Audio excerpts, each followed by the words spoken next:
Underground dialogue, we gon' tell the truth. We ain't scared like a lot of y'all. Matters who they are. Do we bow? No, not at all. Dropping bombs on this wicked world, so it gotta fall. Underground dialogue, we gon' tell the truth. We ain't scared like a lot of y'all. Matters who they are. Do we bow? No, not at all. Dropping bombs on this wicked world, so I was thinking about something that I talk about all the time, because throughout history we've seen in hip hop a bunch of great duos that have come through the game.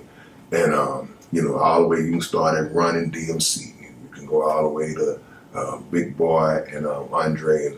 And I always put you and Pimp in that same frame in terms of two artists being in a group together that demonstrate that beautiful contrast.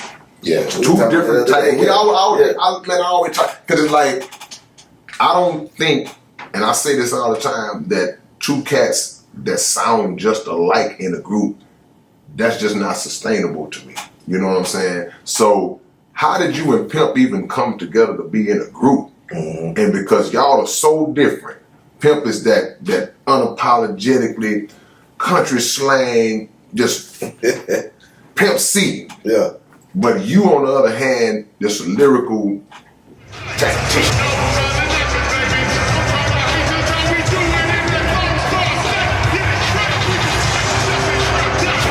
Just a lyricist extraordinaire. How did that even come together? Because it seemed like y'all would be solo. We were definitely polar opposites, right? And because of that, we didn't initially even like each other as people. He thought he had an idea of who I was. I thought I had an idea of who he was. We had a mutual friend, Mitchell Queen, who was one of the original members of UGK. And he was the one that kind of put us together. Yeah. And was like, yeah, because, we were some of the few people in Port Arthur that was really taking this very seriously. And so and I was one of the newer people trying to come into the space. And Mitch was like, man, I'm telling you, he can rap, whatever.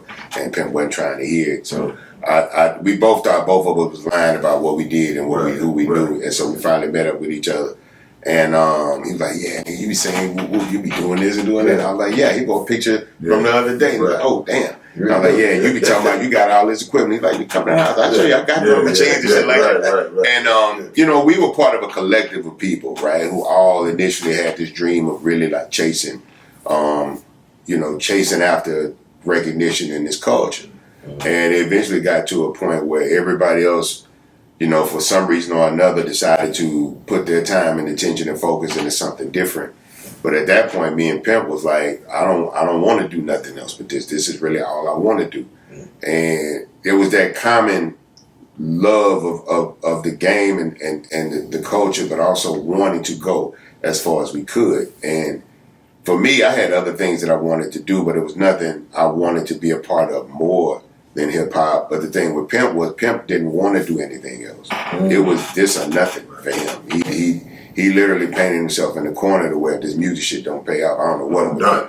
You know what I'm saying? Yeah.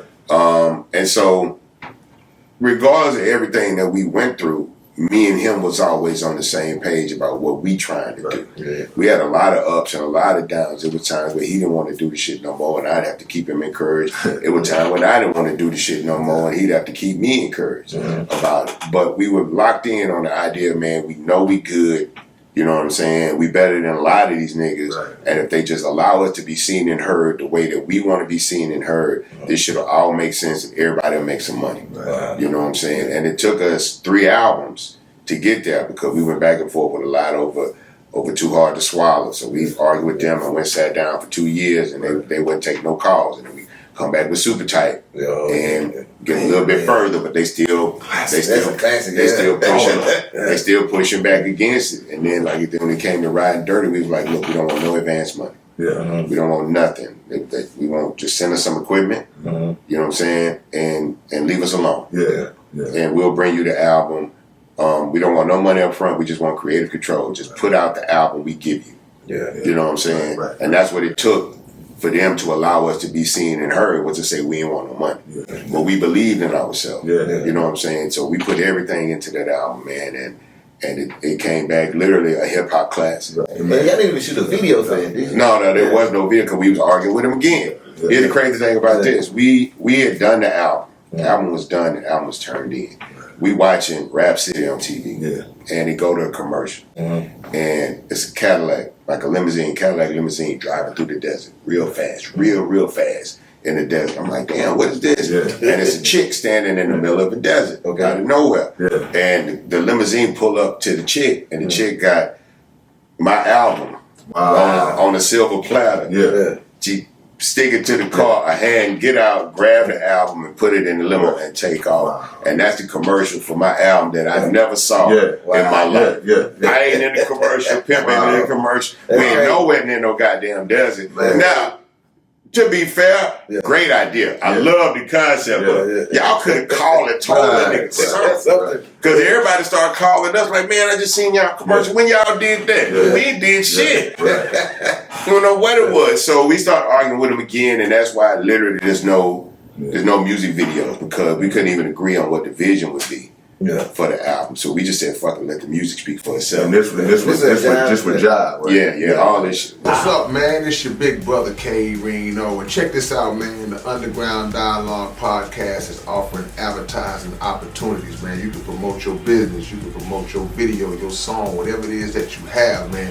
Reach out to us if you're interested in promoting on the Underground Dialogue Podcast. All you got to do is email us at undergrounddialoguepodcast@gmail.com. Get it. And man, look, we got some merch that's gonna blow y'all mind. It's gonna blow y'all. When y'all see the merch, y'all gonna be wanting to just dive through the screen. We got some coming for you, man. We building, man. We building. So watch that thing grow. Already.